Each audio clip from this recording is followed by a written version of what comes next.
I'm excited. Well, I want to welcome everyone back to another edition of The Whole Perspective. My name is Kevin DeLory, Chief Lending Officer with EPM. As always, joined by my good man, Kenny Phillips. We have a very special guest today, a man so well known, he only goes by one name, Darius, because I cannot pronounce his last name. So, Mirshahzadeh. I go by one name. I've been practicing. You're pretty close. Mirshahzadeh. They try to do it hypophonetically or whatever it's called to me today, and that didn't help. It's all good. Darius is a culture guy through and through. I remember just a quick story. I remember when Darius' previous company, you see the pink unicorn, he used to drive me crazy, and I didn't get it. And now that I know Darius and I know what culture is coming into EPM, I get it. I mean, I get it all the way. Darius has got this great book here, The Core Value Equation, which we all have read here at EPM. Boom. But, Darius, in this market, before Kenny introduced you, I got a quick story for you. This market is tough. Everybody's crying, oh, it's so bad, it's this, it's that. They have the wrong mindset. And it reminds me of, we both wrestled in high school and college, and it reminds me of a great story. 1972 Olympics. My man Jim Nuderman loves this story. Chris Taylor, Wilhelm Dietrich. Chris Taylor, by the way, is 420 pounds. Dietrich's 300 pounds. They go into a Greco-Roman match, and anyone knows wrestling, the Greco-Romans, where you see them throwing each other and they lock arms around them. So now you would think the guy that's 300 pounds, William Dietrich, is just looking at this 420-pound mountain of a man saying, how am I going to throw him? Like, this is an impossibility. But if you have that mindset, you'll lose. That's not the mindset he has. He meets up with Chris Taylor in the beginning of the Olympics and goes up and gives him a hug. And they're like, wow, this guy's very friendly. He's giving me a hug. Wow, great, because he's thinking outside the box. He gave him a hug to see if he could get his arms around this 420-pound mountain of a man and lock him so he could throw him. And sure enough, it works. He ends up beating him in the Olympics.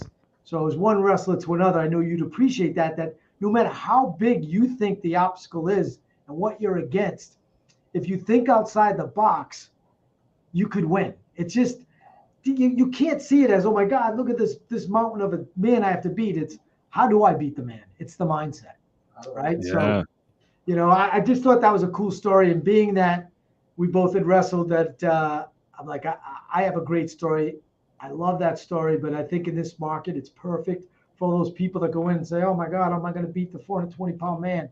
That's how you beat the 420-pound man. You think outside the box. Absolutely. I love it, man. Yeah. I mean, didn't realize Gary was a wrestler. yeah, I was a wrestler in high school, and then I wrestled Division I in college. I actually wrestled heavyweights too. Really? So I was so I can relate to having to wrestle people way bigger than me. But yeah, it's you're not going to win. Hey, listen, pound for pound, you're not going to win by trying to go head on, right? And in this market, that's probably a really interesting analogy too. But yeah, I was only 98 and 103, Darius, so I don't know anything about 305. And unfortunately a little has changed, but we were the bookends. You started the you started, I ended. Yeah, absolutely. Let's tell a little bit about Darius before we get started. Darius is. Oh yeah, go for it. Let me go for it. Part podcast host, part CEO, part best-selling author. Darius is passionate about core values and people who are living their passions and creating greatness in the world despite the odds. He's the host of the Top 100 podcast, The Greatness Machine, author of the best-selling book, The Core Value Equation, as Kevin mentioned earlier, number 9 rated CEO in America on Glassdoor, and he has successfully grown from 0 to 1,000 employees, several companies, and over $200 million in annual revenue in under 36 months. Welcome, buddy. Thanks, man. My podcast is now top 20 in the United States for business podcasts. We got to update your one sheet, brother. I know. It just happened. We got up to number 11. Actually, number 11. We got to for business podcasts on Apple, and we were number 5 for entrepreneurial podcasts. So I got to update that shit. Is this PG or R? What can I? You could drop. I'm learning that cursing can be, if used in the right way, is very intelligent. It's just not when you're saying where the F is my lunch. But if you say I'm very passionate about this fucking show, then it's okay. Yeah, I'm of the strong belief that people that curse more are more intelligent. So I like to drop a lot of f-bombs. And in this market, should be completely acceptable. That's the way I see it. Well, thanks for having me, guys. I love being here. I've been wanting to be on your show just because I love you guys and love what you're doing, and stoked to get to spend a little time with you. Darius, let's be honest. In this business, everyone always uses the word culture, and they have it. And like I said, when I first used to run into you guys, I'm like, man, they come with this unicorn shirt. I want to just punch them right in the face. Like, oh, who wants a pink unicorn? Like, and just didn't comprehend it because it was just, I thought you could get to the success by just the grind and not to say that you don't need that, but just the focus and all these things. And now, fast forward probably 8 years since that, that was all in my main, maybe 5 years. Now I add this secret sauce of culture into this dynamic and what we do here, and it just takes off. And it was funny. This is a true conversation. I'm having a call with Eddie this morning. Said, why do you think I'm so relaxed now and I don't get so riled up and I'm so calm that I wasn't that same way 2 years ago? And it's simple. It's culture. And you're a culture guy. So when did it click for you to say, look, if I add this secret sauce into, or did you start off that way? How did you mix culture into this business and just let it take off? So interesting. So I actually like the stuff you were talking about as well, like grinding and focus. I think that stuff's probably as important, if not to a certain degree more important, in the sense of culture without that, you're fucked. Like if you have great culture, but you're not focused and not working hard, like it doesn't matter. Right. And so I think people misunderstand culture because I lead with culture, but they don't understand that behind that is I'm hardcore. I'm like, so my whole thing is like, it's not one or the other. It's like both. And so for me, it just was one of those things where I always wanted to build a great company that people like to work at. It was very intuitive and logical to me that you should build a place people want to give their heart and soul to. And I don't believe I can get there by whipping them to do it. I just don't believe that. It's like, that's not like, it's just a purely logical thing in my brain that if I'm pushing someone from a negative place, I use the stick and and only the stick, like I'm just not getting the best version of them.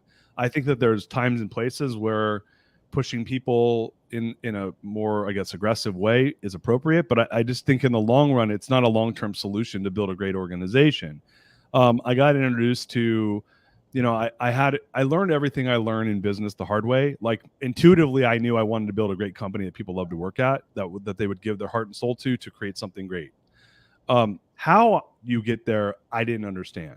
I just knew what I just said before. All I knew is I wanted to build that. I didn't know what's the best way of doing it. And so as I started to learn, I learned that there's a couple things. I learned through trial and error, a lot of pain, that there's really three things that matter. Because so when people say I'm a culture guy, it's like, yes, and. I mean, you guys know me pretty well now.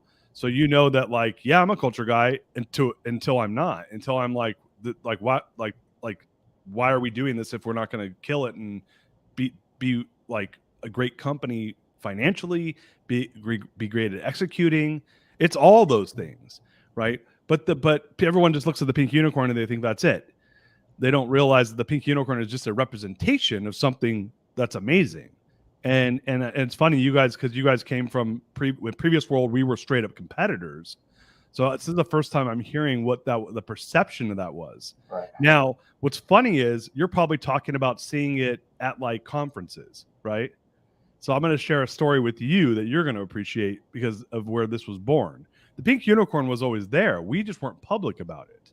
And I went to the NAM conference in 2015. And I remember I was standing there, in 14, and I was looking around. And I see Remen has their circus tent bullshit, and I think UWM had like an oxygen bar. You guys were there. Do you remember? Yeah, it was at the it was at the Luxor, I think. Right? This is it was the place that had the what's that disease that was back in like Legionnaire's disease. Yeah. So So I go there, and I remember I had this moment where I was looking around. I swear to God, this happened. And I look, and now, mind you, I was kind of a rebel. I was like, mortgage industry is boring and sucks, but it's a good place to make some money, and I want to be different, right? And I'm CEO of TMS, and I look around, and I was like, every single one of these fucking booths looks exactly the same. Every single one. They all look the same. Like, they're boring. And this industry needs something more. So fast forward a few months later, I go back, tell my brother, I go, hey man, my brother was my business partner at the time. I go, hey, we're changing the whole booth for our TPO channel. We're doing pink unicorn, everything.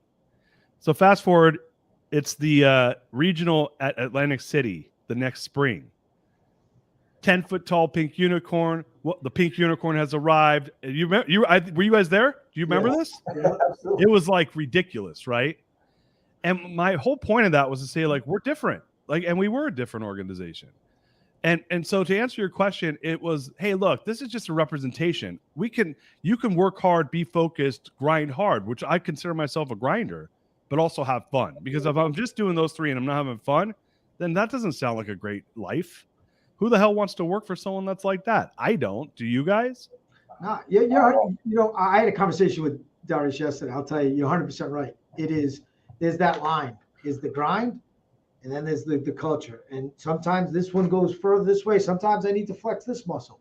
And you're great at it. And I think that's something that I'm still learning as a leader, and you've already mastered. Hey, here's where I'm going to flex it. But also, to your point, I still have a job to do. I still need to get to 500 million a month. So I got to flex this now.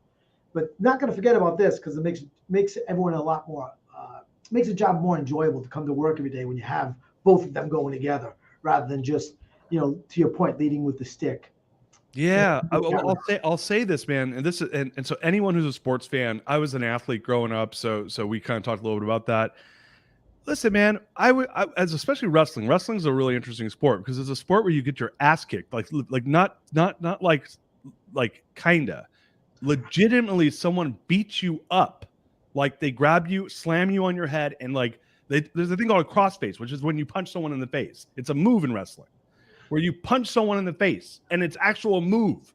Okay, so it's a sport where you get beat up until you're good, right? And so think about that. What's practice like? You go and beat up on people or get beat up on, and for hours. How's that fun? And what I found was I was on great teams though, and great teams. We worked hard, we bled together, we cried together, and we had fun together. And like when I think of the best teams, they all do that. When you think, and it's not all negative, it's not all grind, because nobody wants to do that. So there's an element of all three, and you can do all three at the same time sometimes. And sometimes you can't. But what I found is that people will bend over backwards for each other if they care about each other. Right. And I want to create an environment where people care about each other. And so it's got to have all those elements, because at the end of the day, let's look at the mortgage industry, for example. Rates are kind of the same, more or less. I've never heard someone say, man, we got the best rates. No one ever said that working for me, ever. And I don't want them to say that. It means I'm not making money. Okay. Like, oh, our turn times are the best all the time. No one ever says that, right? So our technology is the best. Like, very few people can say that, because the minute you're the best, someone else matches you, right? So price is pretty similar. Technology is pretty similar. What's the difference then? Difference is humans. All right. That's the value prop. That's the opportunity. So I'm like, all right, if the difference is humans, then I got to get people to show up to care more. And they're only going to care about something that cares about them back. Right. So it's a two-way street. It's called theory of reciprocity in human behavior. So that's for me, it took time to figure out how do you design for that. But intuitively, I've always been a leader, man. I'm like, hey, man, I get people will bend over backwards for me because I will bend over backwards for them.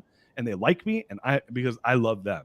And so this is servant leadership at its best. So for me, that's how, when I look at this industry, I'm like, you got a lot of people in this industry. Most people, it's all about the dollar. They will screw their staff over in 2 seconds for an extra penny. They pretend to have culture because they see Pink Unicorn Darius over here having culture, and they got to compete with me. But at the end of the day, if you don't truly mean it, they get it. People aren't stupid. They see it. And I don't mind that. In mortgage, I was always like, great, you got to go, because you got to compete against me. Right. And I do care. And so I think that's a differentiating value proposition. I think that I can push people harder when they care. And I just think that that's human nature. Huh. But yeah, man, sorry, I get off my soapbox for a second. That was great. Let's talk a little bit about core values. We've never worked at a company where core values have been more prevalent, honestly. From the first meeting we had with you when we got here in September, August, but the first meeting was in September last year. But, how important are core values, one? And, you say 93% of companies' core values suck. How do you help them identify their core values, good, bad, and different? Yeah, so I call myself a core value evangelist. I mean, again, I think core values have always just been a thing where like I'm a core value driven human. I just didn't know that it was a tool I could use to like make my business better, right? Like no one ever learns like what their core values are when they're in like first grade or second grade, right? So for me, like first, let's take a step back. Core values are the fundamental beliefs of a person or organization. Fundamental beliefs are the most important beliefs. And I always tell people like a culture is really the habits, beliefs, and expectations of an organization. That's the culture. It could be good, bad, negative, whatever. But that's the culture. You can have a good culture or a bad culture. It's your habits and it's your beliefs and how you make those come to life and the expectations, right? So I think culture, what I've found is culture and even core values for that matter, they've been hijacked. And I know we got some folks on this call that aren't going to love what I'm about to say. They got hijacked by HR and marketing, right? I see Darla in the comments. I love you, Darla. She's a former Pink Unicorn, and now she's at EPM. But she comes from the HR perspective. I think a lot of people have hijacked it, and they haven't tied it together with it. It's just something that's pushed really hard as a soft skill. It's not something that has been integrated. And the way I look at it, it's like, let's look at sales KPIs. Let's look at like how we perform to create maximum revenue and optimize for our profitability. And then let's weave around that values. What if you could have your cake and eat it too? That's how I look at it. So for me, core values is the glue that holds it all together, but I still got to have those components. I want a high performing organization. I want to leverage the values to make that happen. So I call these cultural assets because I used to do this thing at TMS and I could do it with you guys right now just to show the audience. Like when you were 10 years old, Kevin, what did you want to be when you grew up? This always gets awkward. I wanted to be the head of the organized crime family for New England. Yes. Yeah. So you wanted to be in charge of the mafia for New England. I think that's a very noble like cause. Okay. Are you Italian, by the way? Yes. Okay. Perfect. I hope so. We got to keep. I'm half Italian, so we got to keep it in the family. So Kenny, when you were 10 years old, what did you want to be when you grew up? I had a lot of influence from a judge, so I wanted to be an attorney.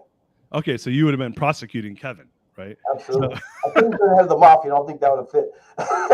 Right. So what do we have here? We have here that you have a mafia boss, which I think is a huge aspiration. And anyone in the audience, if you want to say like, what do you want to be when you're 10 years old? Throw it in the comments. I'd love to see this. So, engineer. Max wants to be an engineer. We got Kevin wants to be a mafia boss. We got Kenny want to be an attorney. I want to be an attorney because I thought attorneys were rich, right? Because I wanted to be rich. Like I had Lamborghini posters on my wall, right? You guys, we're about the same age. Lamborghini Countach. Exactly, right? So I didn't hear any of us say we want. Oh, Roman wanted to be an NBA player. I didn't hear any of us say that we wanted to be CEO of a mortgage company or a VP or EVP or chief lending officer of a mortgage company. Wow, surprise, surprise. None of us said that. So I used to do this exercise when I was at TMS. And I would say, and I go around the room, everyone would say it. I'm like, and very rarely would someone say mortgage. Sometimes they'd say mortgage when their mom was a processor at a bank or something. But we got race car driver, baseball. Eddie wanted to be a baseball player, pro baseball player, orthodontist because Amy said that. Chris says race car driver. Meme miner. So, the reality is none of us. When anything and everything was possible, we picked all these amazing things. And then here we are, we get into lending. Why? Why'd you get into lending? Money, right? For me, it was the fastest way to make six figures. And I was like, when I was 21 years old, I had one thought in my mind. I want to make six figures. That's all I care about. I'm tired of being broke. I want to make money. And I had a twin brother that was in the business and he was making money. And I was like, I'm going to do what he's going to do. Right? So most people get into mortgage because it's a great way to make a living, unless rates go to 8 from 3 overnight. But, but you guys get what I'm saying. So we all, when everything was possible, we want to do these amazing things. And then as adults, we get into this thing because we get more practical, we get more serious, we want to make a living. But let's put that aside. I'm still a firm believer that we as humans, we want to have high purpose and we want to be a part of something greater than ourselves, right? We as humans want to do that. We're wired to do that. Tribally, we're wired to do that for survival. Like our brains are like, go be a part of something greater than yourself so that the saber-toothed tiger doesn't fucking kill you, right? And so we are wired to want to do that, just from an evolutionary standpoint. So you take that, how do you do that? You got to give people something that they can unite around. So values is one way of doing that. Core purpose is a way to do that. And more importantly, I want to work with people that share my values. I want to work with people that share my fundamental beliefs. And in my book, we talk about how when you do that, it creates what's called invisible scale. I don't need to know. I don't need to guess. Is Kevin going to work hard if we're working together? I don't even need to think about it. Why? Because you and I share the common belief of hard work. I don't need to worry. Is Kenny going to work hard? You don't have to worry if Darius is going to show up and fucking bring it. Because we all share that common belief that that's the only way you show up. We share a common value. Now think of the three of us and maximize it by 100. Multiply it by 100. What if I have 300 people doing that? Then look out, man. The rest of the market's got to go compete with us. So it doesn't matter if we have the same rates. It doesn't matter if we have the same technology. You got to compete with us, and we just care more. And this is why I started using values, because I started understanding the power of that. And I think, again, intuitively understood it. I just didn't know, how do I roll it out? How do I take it to scale in a business? And that was where I spent about 10 years of my life figuring that out. And the end results were pretty good. TMS is one of the largest lenders in probably the world now, especially mortgage lending. And it's work I'm proud that I did. So you bring up a great point, right? So you have to have these values worked around. Obviously, you're here to make money, KPIs, volume, all of these things. But what do you do? So one thing that's very easy, I think, sometimes in a culture, and you got to nip it in the bud, and that's sometimes people have a tendency to weaponize those core values in their favor because maybe they're not meeting those KPIs, or maybe it's beneficial for them. What would you say to someone that is trying to set up this, this great culture? And I think we've done it, like I always say, it's not something we put on our business card. It's not a sign we put on a wall. It's living, breathing. It's in existence here. It was in existence with you. I mean, so what do you do when you identify that, if you're someone that's just putting these values into play?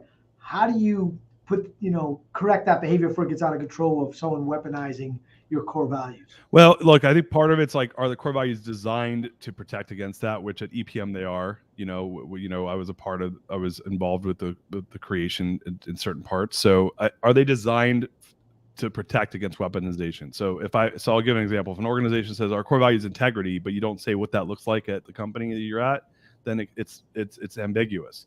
Well, what's integrity to you may not be integrity to me. I didn't define what it looks like. So I think that part of it's, how do I design this asset in the business to be used? So that's number one. Is it designed properly? And my book kind of talks about how do you do that. When we work with people now, we teach them, we do it with them. We design so that you can't have them weaponized. Now, despite that, people will still weaponize them.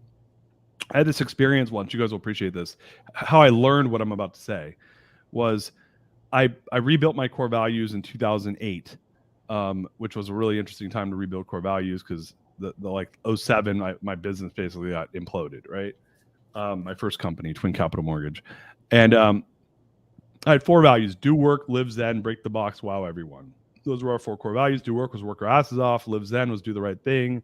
This is after the 08 subprime meltdown, so that was a big deal in the industry. Break the box, think outside the box, wow everyone, give great service. I had this guy, I'm going to name him right now because I don't care if he hears me say this. His name was Bruce Resin. And he's this dude from Minneapolis. And Bruce was an interesting cat. He wore like jean shorts cut off with like a freaking Def Leppard t-shirt. He'd walk in the office dressed like this. And he was probably in his mid-50s. So it was super like weird and inappropriate. So the guy just sucked. He didn't want to work hard. Yeah, again, I don't care if he's listening. He didn't want to work hard, and we were doing reverse mortgages then. My business was a reverse mortgage lender, and so I quit giving him leads. Right? Like anything I'm saying here sound bad to you guys? Nope. Kenny, by the way, you rescind that offer to Bruce. And yeah, Bruce Resin didn't want to work. He just was not converting leads. The leads were expensive. So I said, hey, you got to work the wood. I'm not going to give you fresh leads. You got to work the wood. So he comes to me one day because I put him on the wood for about a month because I'm like, I don't care if he quits. This guy's costing me money.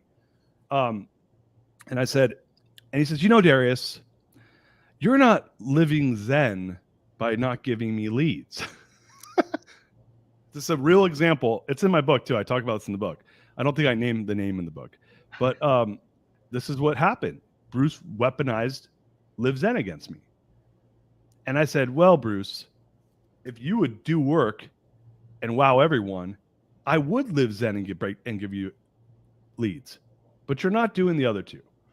So for me, it's not like I cherry pick the values. This is why there's more than one value that an organization has, and you got to live all of them. You can't live 2 out of 3 values and then fall short on the other 2. It's you live them all, or you don't live, or you're not living them. Right. And so I think that's how you do it with weaponization of values. Is first and foremost, I'm gonna educate them and tell them, and that's what I did. I educated him on what he was wrong about, and then at the end of the day, man, it's either this guy's in the wrong company or not. He's in the right company. He can live up to our values, or he's in the wrong company. And hey, man, great human being. I wasn't buddies with him or anything, but I want the best for him, just as I do for anyone else. And as my former COO at TMS used to say, we're going to help him succeed elsewhere. You just nailed something for it. It was funny because I had this conversation the other day. You're 100% right that if you pick the right values, it's very difficult to weaponize them. Because someone said, well, you believe this. I'm like, wait a second. I also believe this, this, and this, and this. So all these values, there's not one that's heavier than the other. They're all created equal. Not one's more important than the other. They all go together. Hard work's what's really important. But when we talk about the culture, all right, you want to try to say that, unified through collaboration is more important than, own unique. I say bullshit. They're all the same. So don't come to me and try to put one up when it's convenient for you and then put this other one down. They're not knobs and volumes you can play with. It's all the same. So I love that you said that because I literally just got challenged with that. And I said, no. They're all the same. They're all created equal. You got to live. Yeah, they're all created equal. I will say there's a season for sometimes where you're leaning into one versus the other, though, right? There might be a season for hard work where it's coming at the expense of some of the other values because, hey, we're in a tough situation. Right? We got to struggle well more using EPM as an example, right? So there might be a season. But I always tell people core values are not nirvana. It's not like once we make them, they're true and they're all equal all the time.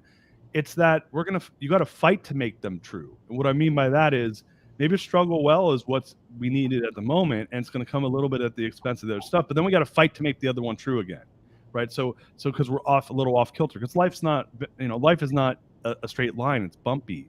Business is bumpy, and so. But I think as we grow the organizations and make them come to life, there's a synergistic effect where they all become more alive. And when we're talking about people that weaponize them, it's usually one of two things.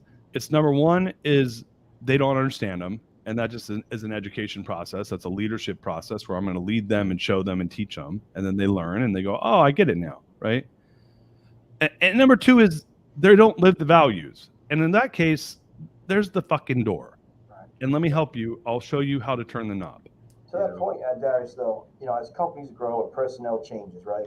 This industry, we're interchanging people daily, people moving around. Is there ever a case where there's an evolution in your core values, or it's always standard? Once you set up, either you fit or you don't fit. Like you said, show you the door. Yeah, so I was asked this question on another podcast I was just on, and what I say is that no, core values, like as long as the leadership is static, right? Like the CEO, the only time that you can make an argument to me that maybe you want to change the core values, or you evolve them is if you didn't design them well to begin with, then yeah, maybe you got to evolve them because they just weren't built the right way, and you got to rebuild them. That happens sometimes. People I work with, when I'm helping them do their values, I'll say, hey, look, like.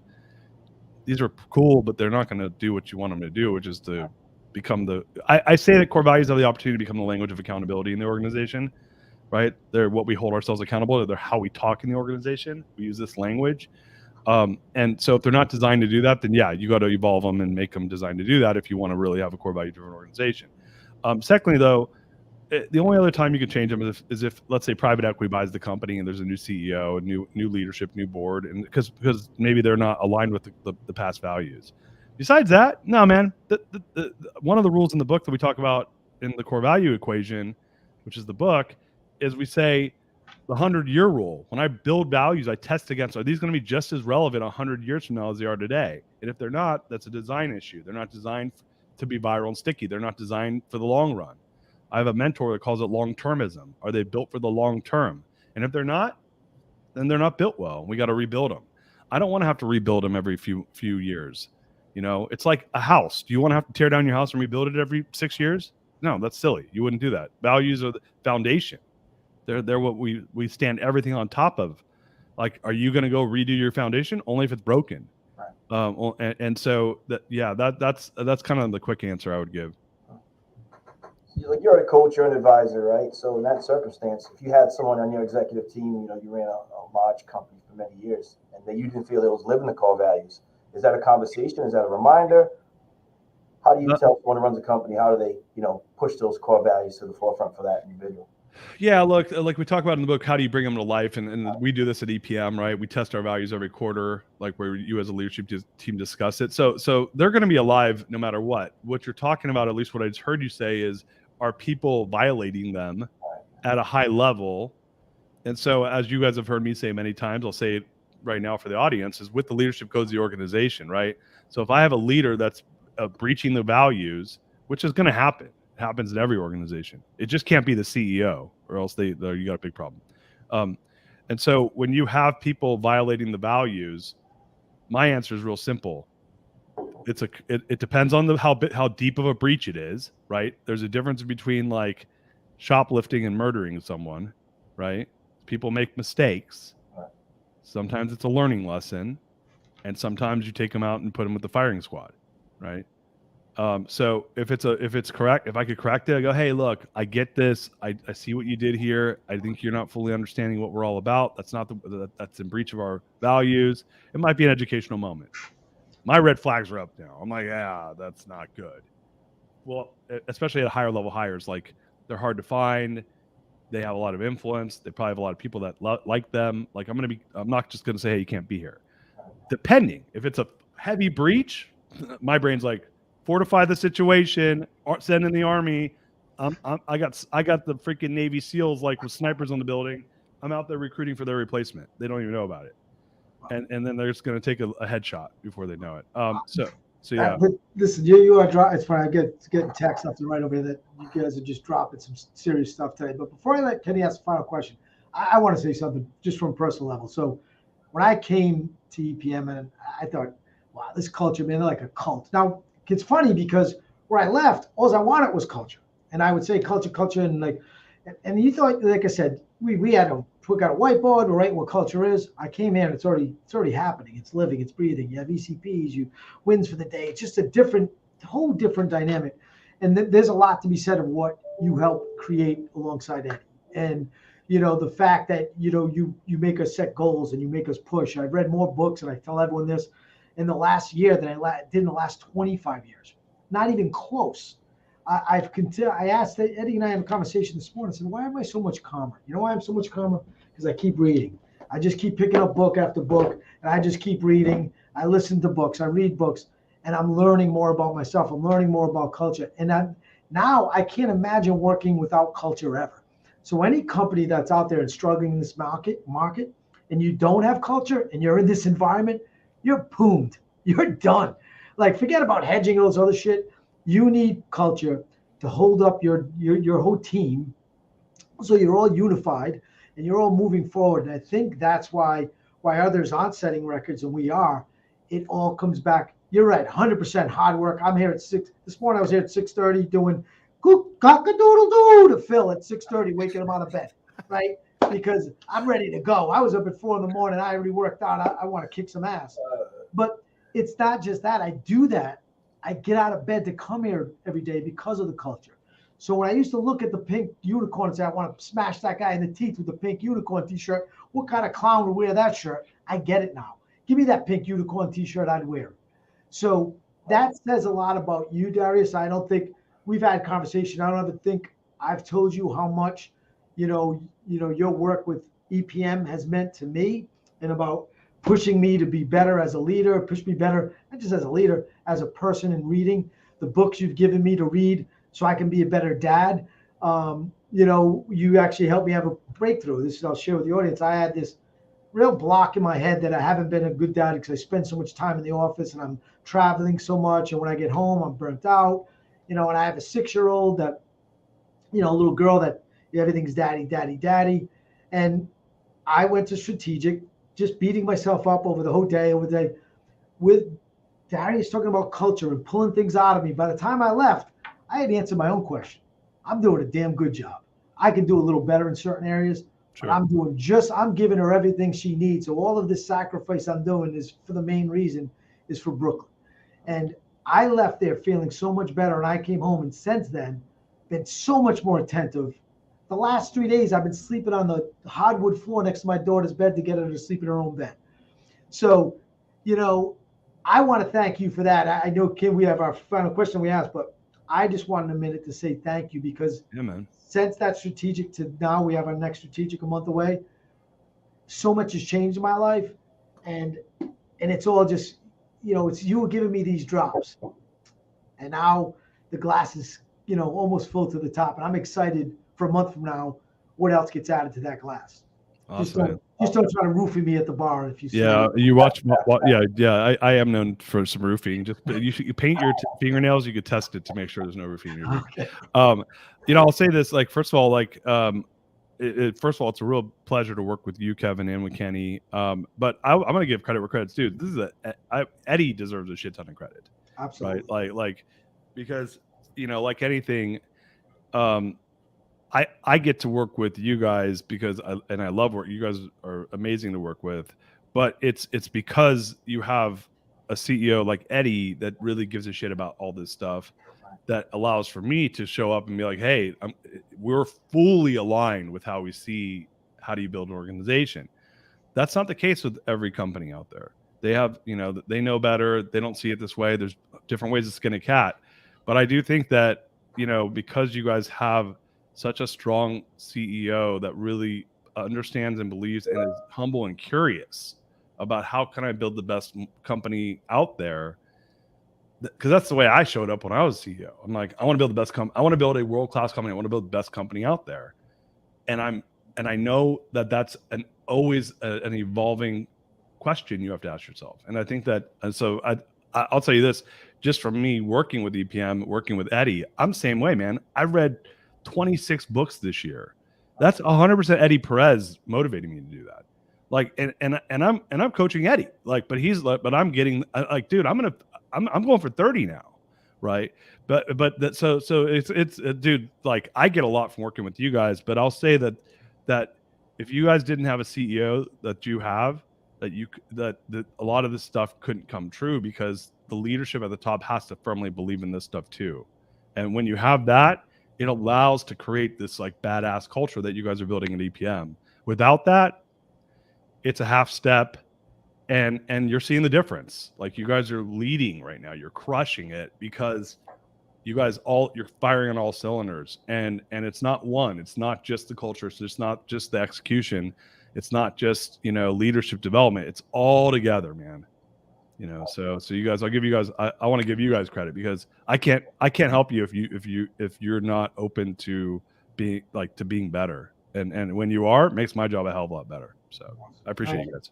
Guys, if you want to learn more about, defining core values and within yourself or even your organization, make sure you pick up Darius's book, The Core Value Equation. It's a great book. Yeah, you could throw my email in there too. If anyone has questions, email me. I'm happy to talk to people. It's Darius at The Real Darius. If someone wants to throw that in the comments, I'm happy to help. Point people in the right direction on stuff. But I know we're running over. We got a final question. Happy to answer your final question. Before we let you go, the podcast is about defining value. So for you, how do you define your value within our industry?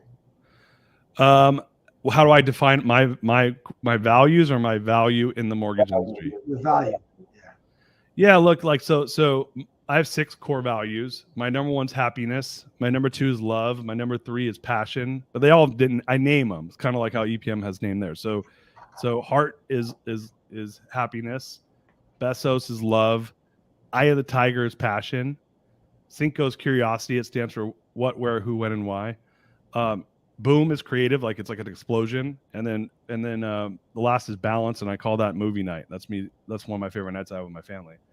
I'll tell you, like, the value that I bring to the table with when I work with mortgage companies is probably the third one the most, which is passion, which is eye of the tiger, man.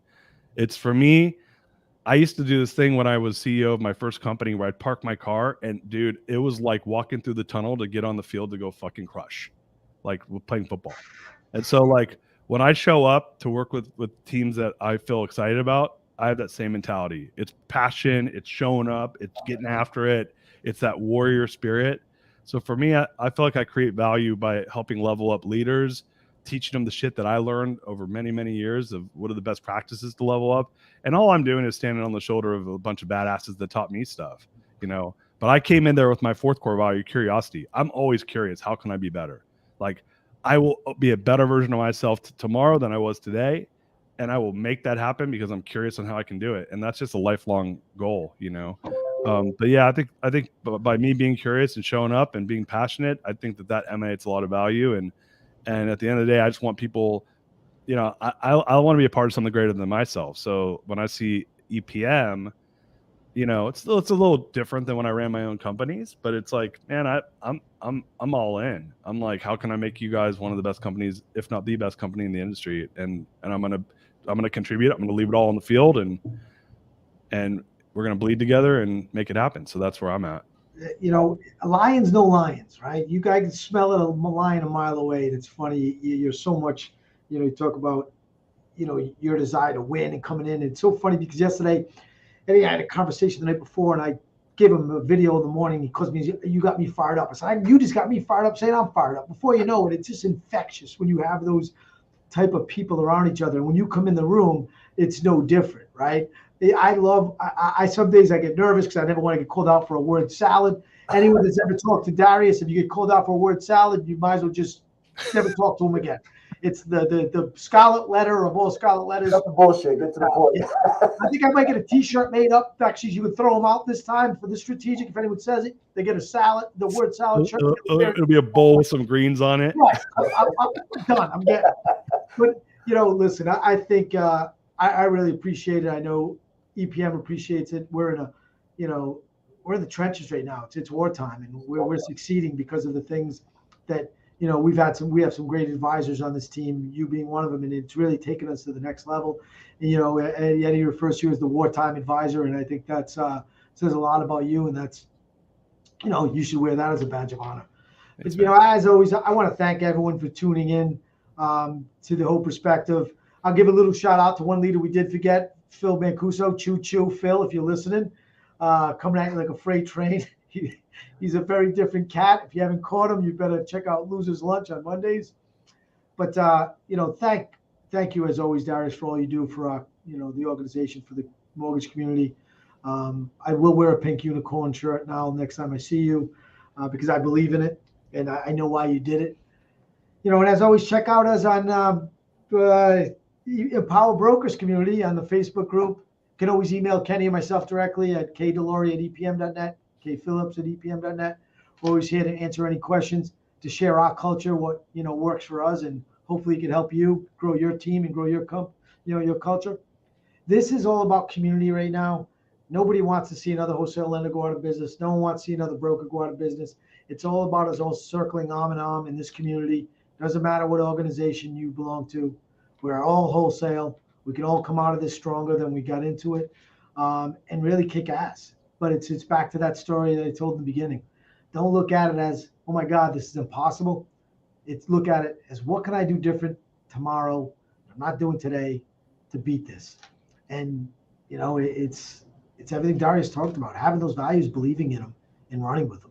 So yeah, I just want to add one thing, because I think you just touched on this, which you know, obviously it's a team effort, but like you guys at EPM, which is something that I think maybe, I don't know if everyone knows this who's either not in the company, but it really is, man. Like when you start to look at, you know, stakeholders in the company, you know, and how you guys are showing up, whether that's, you know, Phil, Eddie, yourselves, like Carp. I mean, I could go down the list, right? You guys have a leadership team that brings it, and I appreciate the choo-choo, right? Because it's all about bringing it, right? And so I think that's, if I was to say anything, it's like in this environment, having that mindset where you guys bring it every day, that's the only way you're going to get through the next, this is a cyclical industry, high highs, low lows. I always joke that it's 50 degrees year round, average temperature year round in mortgage, except half the time it's 0 and half the time it's 100, right? So, but you got to bring it and like,